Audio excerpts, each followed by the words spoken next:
Hello, everybody. Ian Maddox, Hitchcock Maddox Financial Partners, and this is the HMFP Financial Planning Simplified video series. When we think of simplifying financial planning, it's about good information and information that's actionable. We have created for years video content, but there's also a lot of content out there, great things that are educational, and we want to bring some of those to the table to you. Please check out this video, and we'll connect with you back next week. Hi, welcome back to Wesbury 101. I'm Brian Wesbury, Chief Economist at First Trust Portfolios. Remember, we want to be the antidote to conventional wisdom. Well, today's 101 is titled Inflation is Not Transitory. I believe it is here on a much more permanent and real basis than a lot of other analysts do. And one thing to realize is that inflation does not come from rising wages.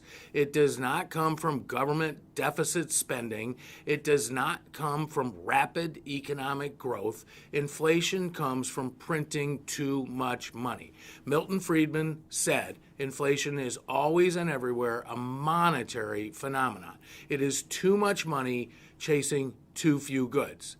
Now, today you can understand why a number of people believe inflation is transitory. In fact, let's look at the consumer price index. We could look at any of the price indices or commodity prices, but the consumer price index over the last 12 months is up 5%. And people are saying, well, it's up 5%. That's a pretty high number when you look back at the last 20, 25 years.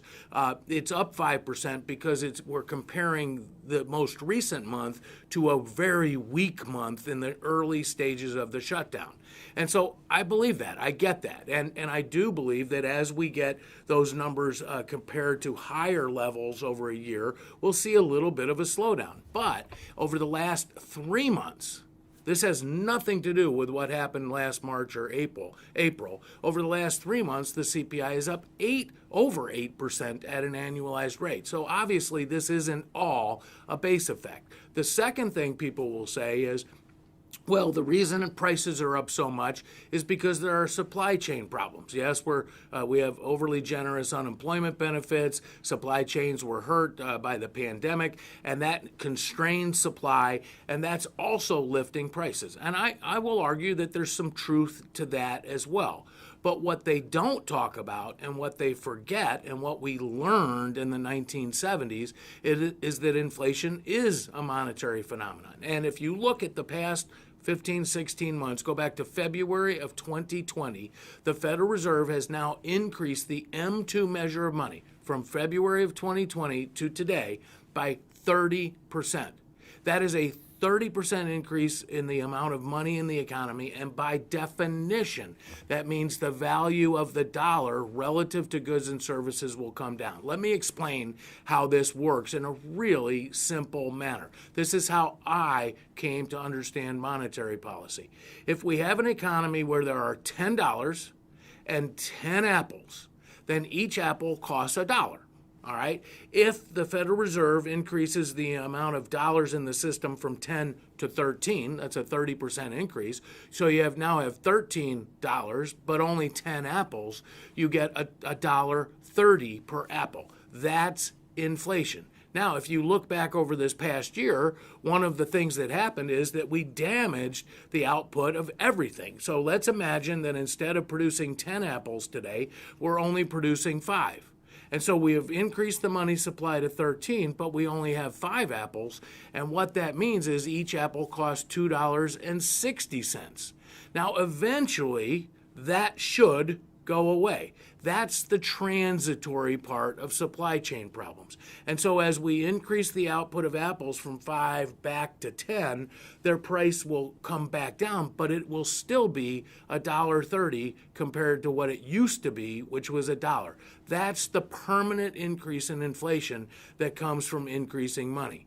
Now, I want to add one more thing into this, and that is there are people out there who believe in modern monetary theory. And it is basically Keynesianism, where deficit spending is good. Keynesianism on steroids. What they say is you can print as much money as you want, you can spend as much money as you want, and we will have no bad effects. And one of the ways that they say this is that if you increase the number of dollars to 13 from 10, they will argue that somebody like Elon Musk will come along and increase the output of apples from 10 to 13. Just by increasing money, we will encourage the production of more goods and services. And I believe this is hogwash. There is no way that just printing money will lead to more output. In fact, if more output was available, we would do it whether we had more money or not. And so this idea that you have to increase deficits, you have to increase the money supply, or you can do that without any ill effects, is a pipe dream. It has never worked in history. It will not work now. So yes, there are supply chain issues. Yes, there is a little of a base effect, but the inflation we are seeing is coming because we have increased the money supply by 30%. It is here to stay.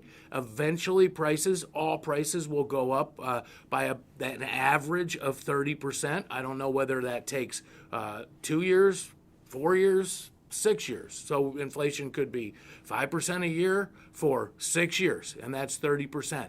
And so we can all decide how that will come. But if you believe, and if you believe analysts who tell you this is all transitory, what you are believing is a model with no input from the money supply. We have not increased the money supply like this since at least the early 1940s during World War II.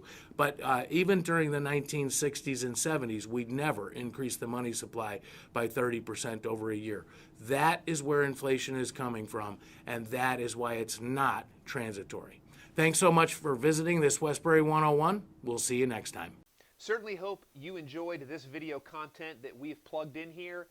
We wouldn't share it if we didn't think it had value to our viewers, something that we thought was valuable and could be applicable to a lot of folks. If we can ever be of help, either talking about the subject of this video or anything that has to do with financial planning, reach out at your convenience, phone, email, through the website. Talk to you soon. Ian Maddox. Till next time.